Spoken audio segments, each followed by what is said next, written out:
أعوذ بالله من الشيطان الرجيم. بسم الله الرحمن الرحيم. وما من دابة في الأرض إلا على الله رزقها ويعلم مستقرها ومستودعها كل في كتاب مبين. وهو الذي خلق السماوات والأرض في 6 أيام وكان عرشه على الماء ليبلوكم أيكم أحسن عملا.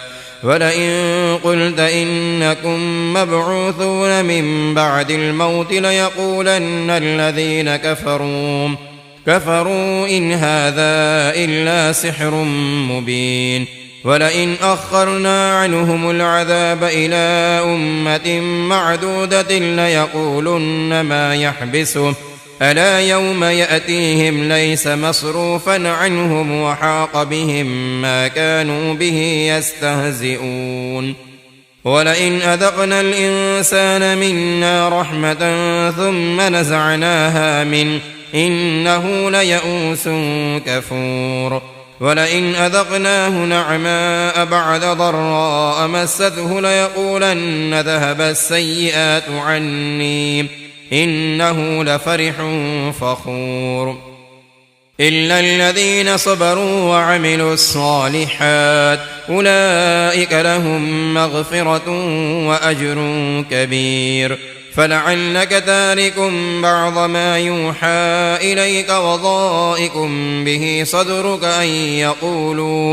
أن يقولوا لولا أنزل عليه كنز أو جاء معه ملك إنما أنت نذير والله على كل شيء وكيل. أم يقولون افترى قل فأتوا ب10 سور مثله مفتريات وادعوا من استطعتم من دون الله إن كنتم صادقين.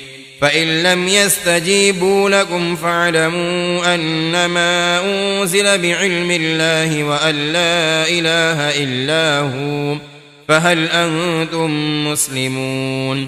من كان يريد الحياة الدنيا وزينتها نوف إليهم أعمالهم فيها وهم فيها لا يبخسون. أولئك الذين ليس لهم في الآخرة إلا النار وحبط ما صنعوا فيها وباطل ما كانوا يعملون. أفمن كان على بينة من ربه ويتلوه شاهد منه ومن قبله كتاب موسى إماما ورحمة أولئك يؤمنون به. ومن يكفر به من الأحزاب فالنار موعده فلا تك في مرية منه إنه الحق من ربك ولكن أكثر الناس لا يؤمنون. ومن أظلم ممن افترى على الله كذبا أولئك يعرضون على ربهم ويقول الأشهاد هؤلاء الذين كذبوا على ربهم ألا لعنة الله على الظالمين الذين يصدون عن سبيل الله ويبغونها عوجا وهم بالآخرة هم كافرون. أولئك لم يكونوا معجزين في الأرض وما كان لهم من دون الله من أولياء يضاعف لهم العذاب ما كانوا يستطيعون السمع وما كانوا يبصرون. أولئك الذين خسروا أنفسهم وضل عنهم ما كانوا يفترون. لا جرم أنهم في الآخرة هم الأخسرون. إن الذين آمنوا وعملوا الصالحات وأخبتوا إلى ربهم أولئك أصحاب الجنة هم فيها خالدون. مثل الفريقين كالأعمى والأصم والبصير والسميع هل يستويان مثلا أفلا تذكرون.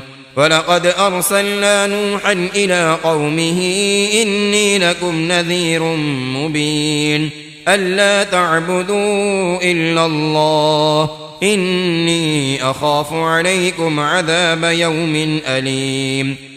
فقال الملأ الذين كفروا من قومه ما نراك إلا بشرا مثلنا وما نراك اتبعك إلا الذين هم أراذلنا بادي الرأي وما نرى لكم علينا من فضل بل نظنكم كاذبين.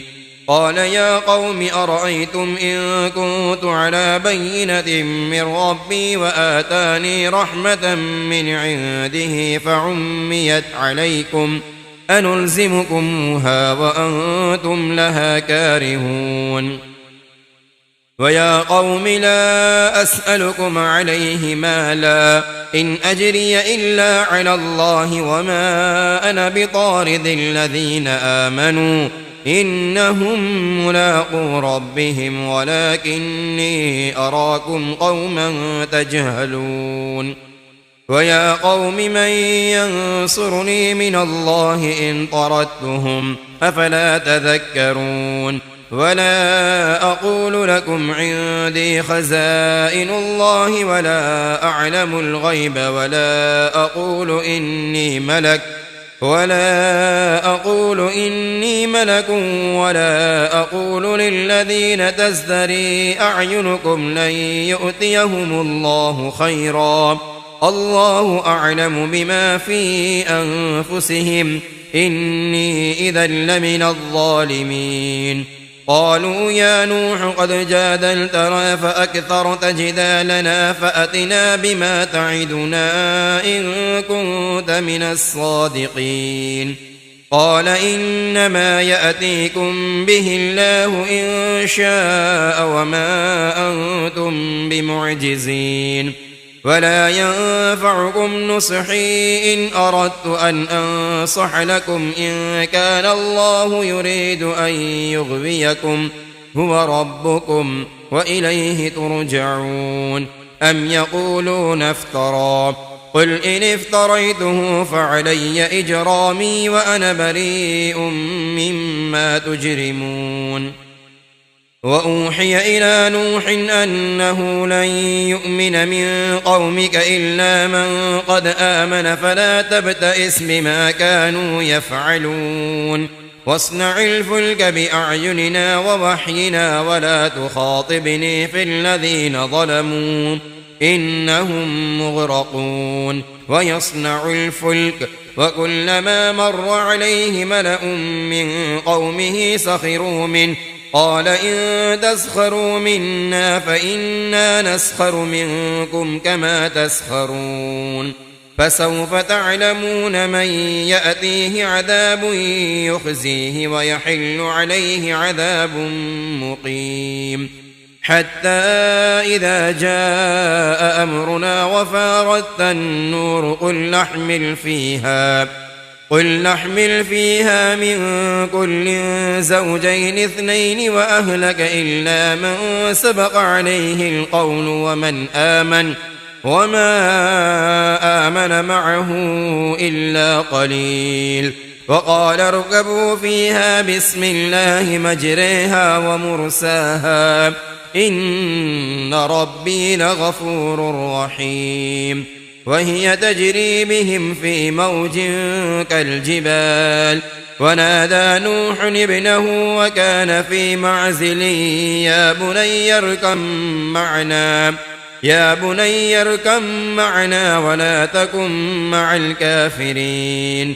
قال سآوي إلى جبل يعصمني من الماء قال لا عاصم اليوم من أمر الله إلا من رحم وحال بينهما الموج فكان من المغرقين. وقيل يا أرض ابلعي ماءك ويا سماء أقلعي وغيض الماء وقضي الأمر واستوت على الجودي وقيل بعدا للقوم الظالمين. ونادى نوح ربه فقال رب إن ابني من أهلي وإن وعدك الحق وأنت أحكم الحاكمين قال يا نوح إنه ليس من أهلك إنه عمل غير صالح فلا تسأل لما ليس لك به علم إني أعظك أن تكون من الجاهلين قال رب إني أعوذ بك أن أسألك ما ليس لي به علم وإلا تغفر لي وترحمني أكن من الخاسرين قيل يا نوح اهبط بسلام منا وبركات عليك وعلى ممن معك وأمم سنمتعهم ثم يمسهم منا عذاب أليم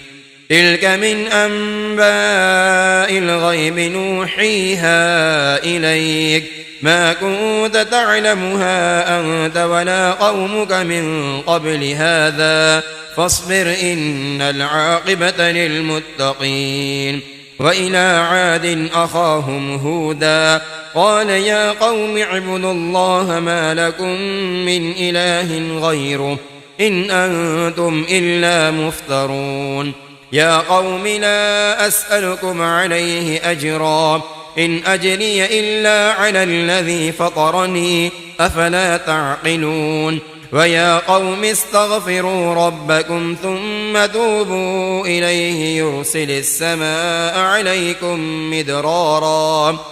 يرسل السماء عليكم مدرارا ويزدكم قوة إلى قوتكم ولا تتولوا مجرمين قالوا يا هود ما جئتنا ببينة وما نحن بتاركي آلهتنا عن قولك وما نحن لك بمؤمنين إن نقول إلا اعتراك بعض آلهتنا بسوء قال إني أشهد الله واشهدوا أني بريء مما تشركون من دونه فكيدوني جميعا ثم لا تنظرون إني توكلت على الله ربي وربكم ما من دابة إلا هو آخذ بناصيتها إن ربي على صراط مستقيم فإن تولوا فقد أبلغتكم ما أرسلت به إليكم ويستخلف ربي قوما غيركم ولا تضرونه شيئا إن ربي على كل شيء حفيظ ولما جاء أمرنا نجينا هودا والذين آمنوا معه برحمة منا ونجيناهم من عذاب غليظ وتلك عاد جحدوا بآيات ربهم وعصوا رسله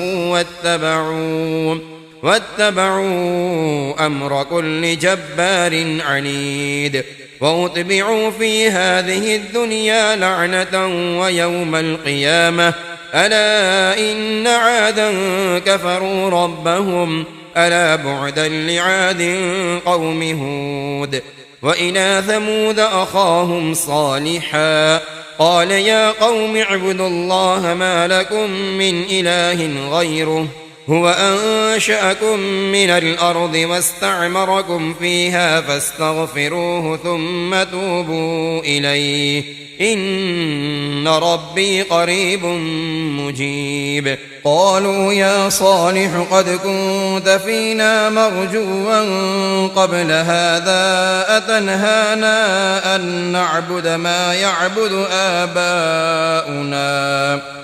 أن نعبد ما يعبد آباؤنا وإننا لفي شك مما تدعونا إليه مريب قال يا قوم أرأيتم إن كنت على بينة من ربي وآتاني منه رحمة فمن ينصرني من الله إن عصيته فما تزيدونني غير تخسير ويا قوم هذه ناقة الله لكم آية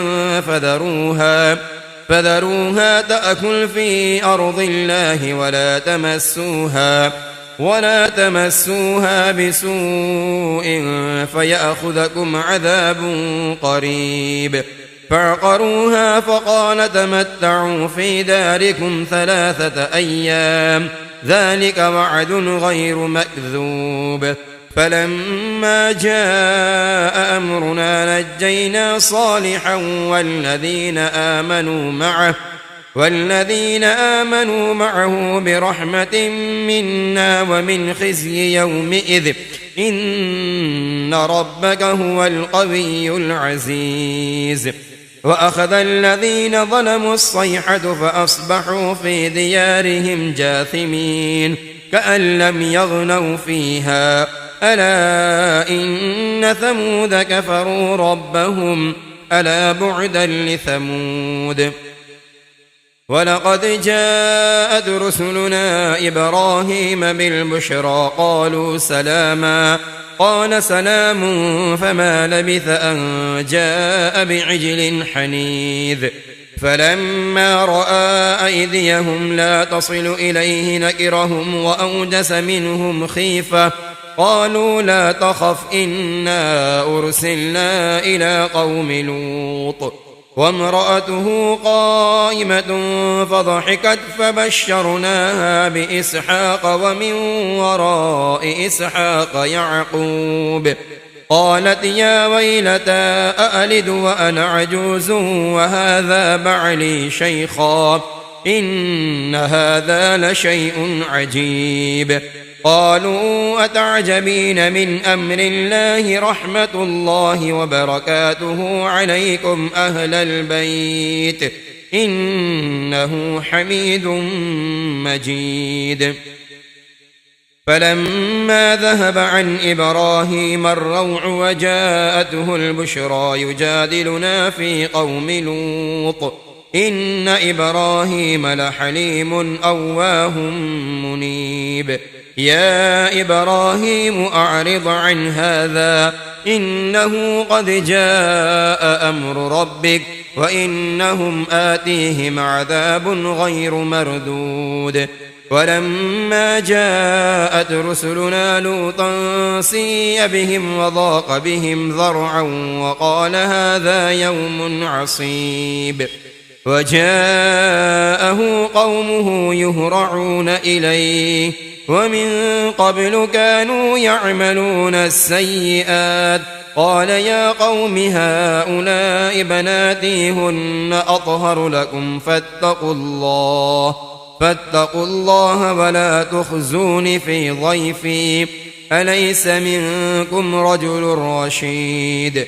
قالوا لقد علمت ما لنا في بناتك من حق وإنك لتعلم ما نريد.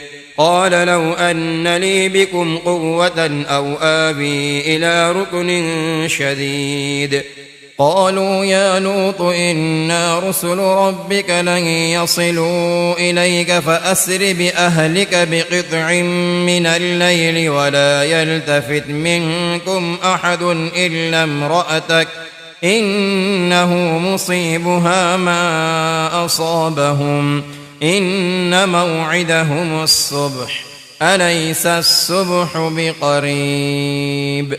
فلما جاء أمرنا جعلنا عاليها سافلها وأمطرنا عليها حجارة من سجيل منضود مسومة عند ربك وما هي من الظالمين ببعيد. وإلى مدين أخاهم شعيبا قال يا قوم اعبدوا الله ما لكم من إله غيره ولا تنقصوا المكيال والميزان إني أراكم بخير وإني أخاف عليكم عذاب يوم محيط. ويا قوم أوفوا المكيال والميزان بالقسط ولا تبخسوا ولا تبخسوا الناس أشياءهم ولا تعثوا في الأرض مفسدين بقية الله خير لكم إن كنتم مؤمنين وما أنا عليكم بحفيظ قالوا يا شعيب أصلاتك تأمرك أن نترك ما يعبد آباؤنا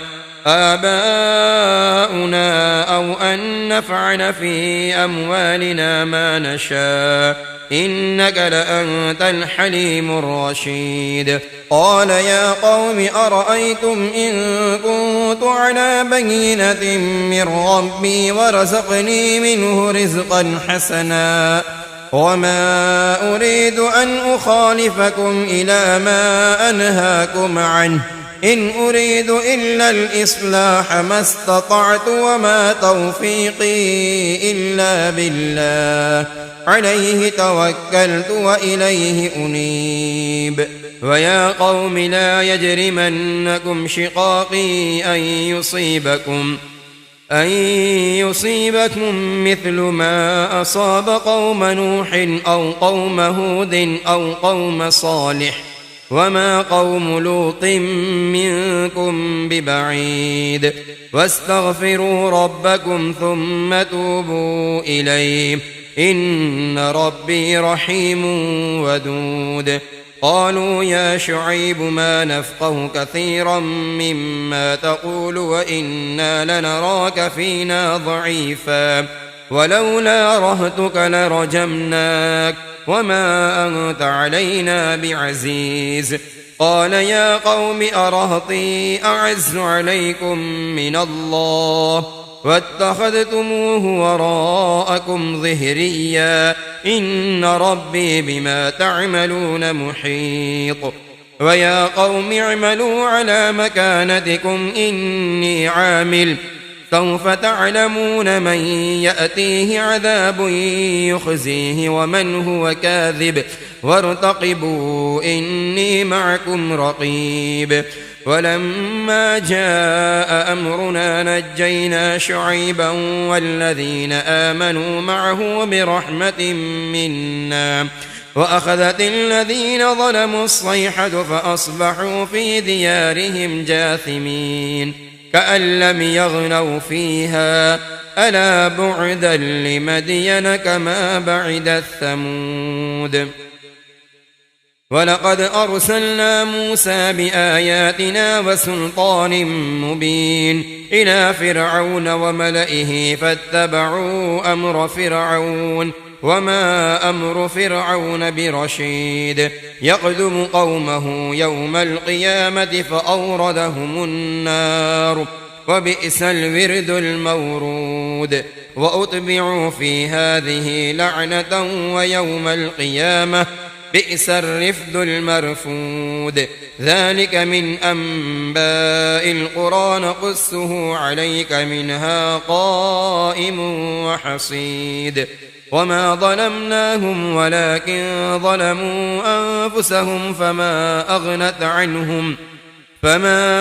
أغنت عنهم آلهتهم التي يدعون من دون الله من شيء لما جاء أمر ربك وما زادوهم غير تتبيب وكذلك أخذ ربك إذا أخذ القرى وهي ظالمة إن أخذه أليم شديد إن في ذلك لآية لمن خاف عذاب الآخرة ذلك يوم مجموع له الناس وذلك يوم مشهود وما نؤخره إلا لأجل معدود يوم يأتي لا تكلم نفس إلا بإذنه فمنهم شقي وسعيد فأما الذين شقوا ففي النار لهم فيها زفير وشهيق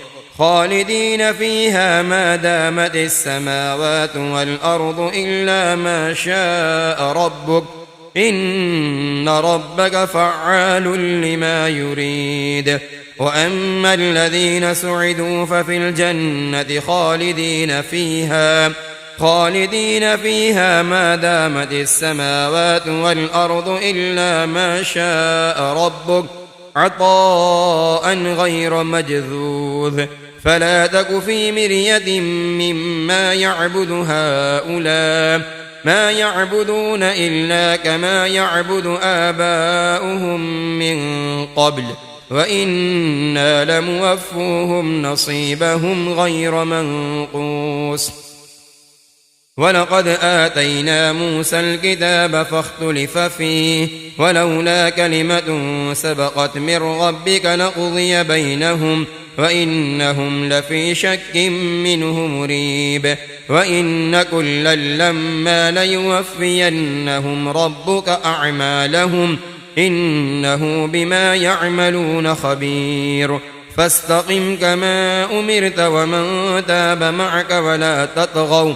إنه بما تعملون بصير ولا تركنوا إلى الذين ظلموا فتمسكم النار وما لكم من دون الله من أولياء ثم لا تنصرون وأقم الصلاة طرفي النهار وزلفا من الليل إن الحسنات يذهبن السيئات ذلك ذكرى للذاكرين واصبر فإن الله لا يضيع أجر المحسنين فلولا كان من القرون من قبلكم أولو بقية ينهون عن الفساد في الأرض إلا قليلا ممن أنجينا منهم واتبع الذين ظلموا ما أترفوا فيه وكانوا مجرمين وما كان ربك ليهلك القرى بظلم وأهلها مصلحون ولو شاء ربك لجعل الناس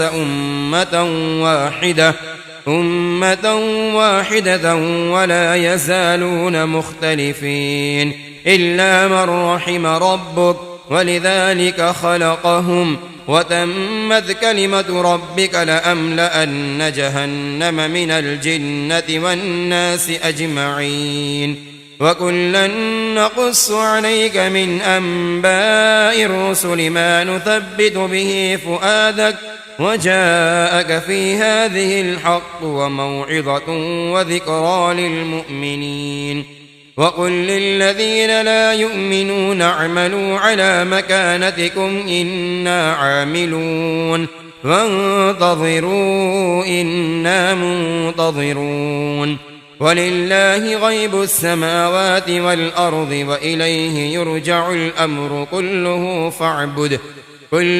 فاعبده وتوكل عليه وما ربك بغافل عما تعملون بسم الله الرحمن الرحيم ألف لام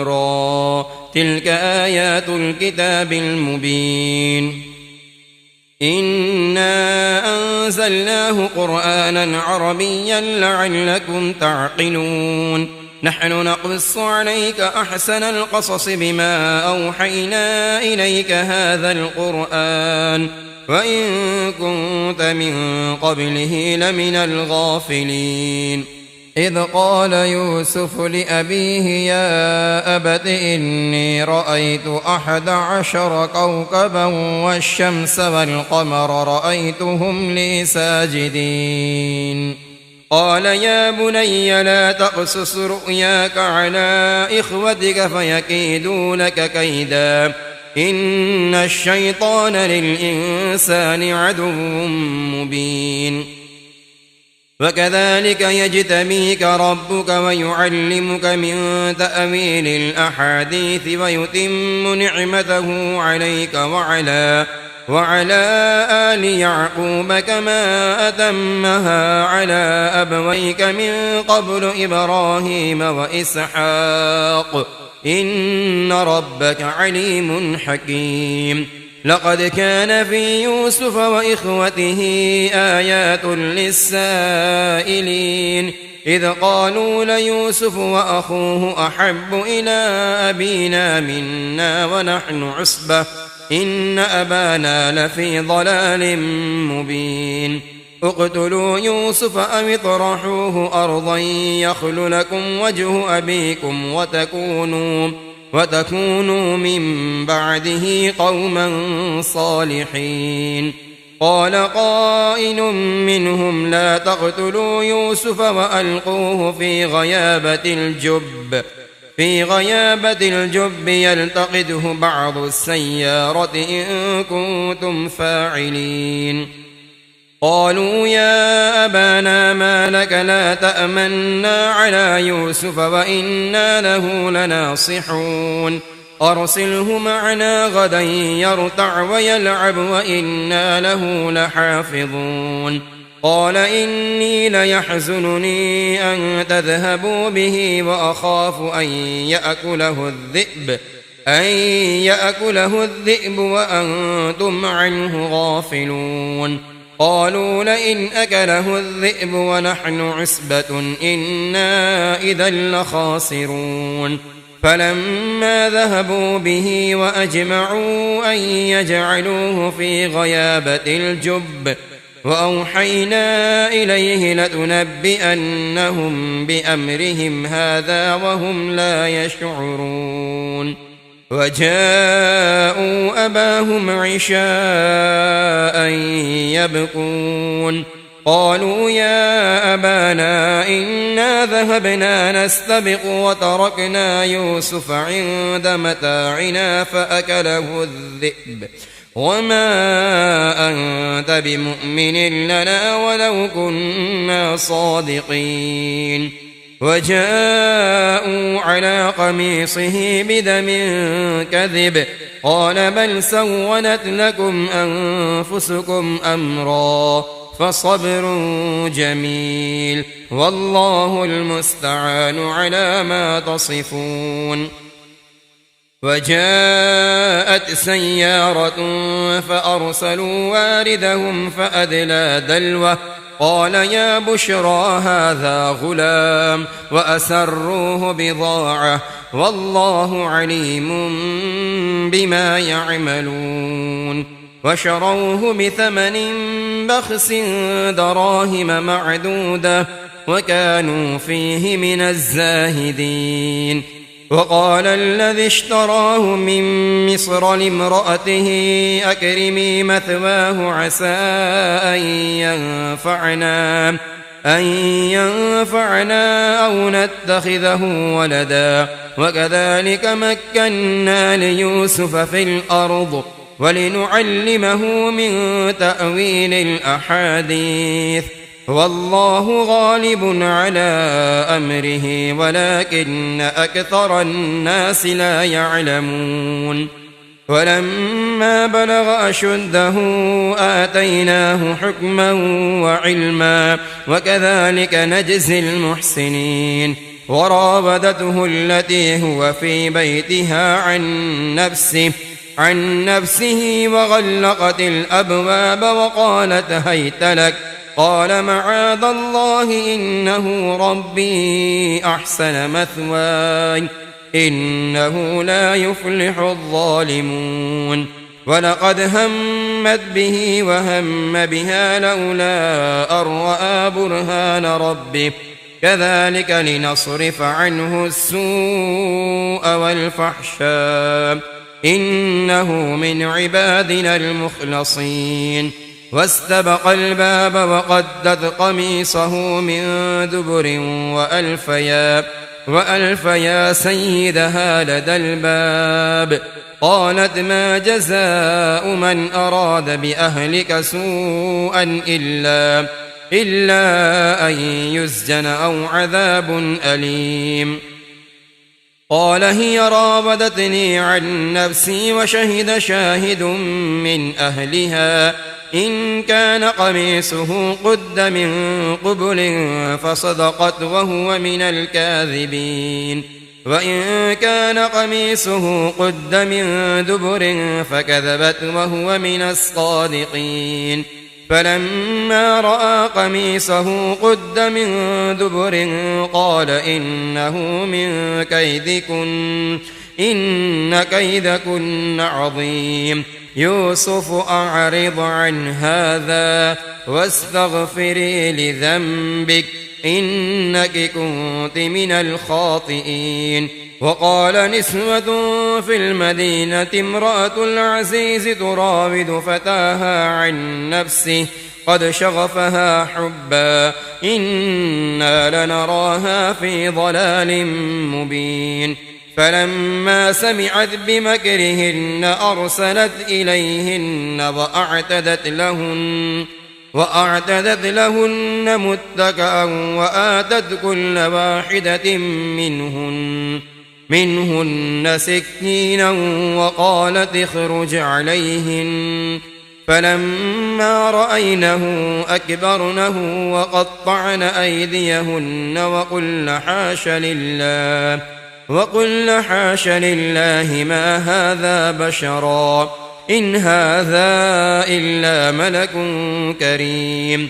قالت فذلكن الذي لمتنني فيه ولقد راودته عن نفسه فاستعصم ولئن لم يفعل ما آمره ليسجنن وليكون من الصاغرين.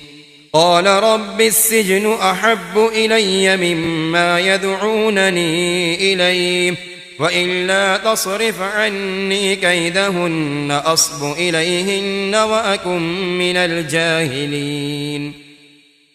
فاستجاب له ربه فصرف عنه كيدهن إنه هو السميع العليم. ثم بدا لهم من بعد ما رأوا الآيات ليسجننه حتى حين. ودخل معه السجن فتيان قال أحدهما إني أراني أعصر خمرا وقال الآخر إني أراني أحمل فوق رأسي خبزا تأكل الطير منه نبئنا بتأويله إنا نراك من المحسنين. قال لا يأتيكما طعام ترزقانه إلا نبأتكما بتأويله قبل أن يأتيكما ذلكما مما علمني ربي إني تركت ملة قوم لا يؤمنون بالله وهم بالآخرة هم كافرون. واتبعت ملة آبائي إبراهيم وإسحاق ويعقوب ما كان لنا أن نشرك بالله من شيء ذلك من فضل الله علينا وعلى الناس ولكن أكثر الناس لا يشكرون. يا صاحبي السجن أرباب متفرقون خير أم الله الواحد القهار. ما تعبدون من دونه إلا أسماء سميتموها أنتم وآباؤكم ما أنزل الله بها من سلطان إن الحكم إلا لله أمر ألا تعبدوا إلا إياه ذلك الدين القيم ولكن أكثر الناس لا يعلمون. يا صاحبي السجن أما أحدكما فيسقي ربه خمرا وأما الآخر فيسلب فتأكل الطير من رأسه قضي الأمر الذي فيه تستفتيان. وقال للذي ظن أنه ناج منهما اذكرني عند ربك فأنساه الشيطان ذكر ربه فلبث في السجن بضع سنين. وقال الملك إني أرى 7 بقرات سمان يأكلهن 7 عجاف و7 سنبلات خضر وأخر يابسات يا أيها الملأ أفتوني في رؤياي إن كنتم للرؤيا تعبرون قالوا أضغاث أحلام وما نحن بتأويل الأحلام بعالمين وقال الذي نجا منهما وادكر بعد أمة أنا أنبئكم بتأويله فأرسلون يوسف أيها الصديق أفتنا في 7 بقرات سمان يأكلهن 7 عجاف و7 سنبلات خضر وأخر يابسات لعلي أرجع إلى الناس لعلهم يعلمون قال تزرعون 7 سنين دأبا فما حصدتم فذروه في سنبله إلا قليلا مما تأكلون ثم يأتي من بعد ذلك 7 شداد يأكلهن ما قدمتم لهن إلا قليلا مما تحسنون ثم يأتي من بعد ذلك عام فيه يغاث الناس وفيه يعصرون وقال الملك ائتوني به فلما جاءه الرسول قال ارجع إلى ربك فاسأله ما بال النسوة اللاتي قطعن أيديهن إن ربي بكيدهن عليم قال ما خطبكن إذ راوتن يوسف عن نفسه قلن حاش لله ما علمنا عليه من سوء قالت امرأة العزيز الآن حصحص الحق أنا راودته عن نفسه وإنه لمن الصادقين ذلك ليعلم أني لم أخنه بالغيب وأن الله لا يهدي كيد الخائنين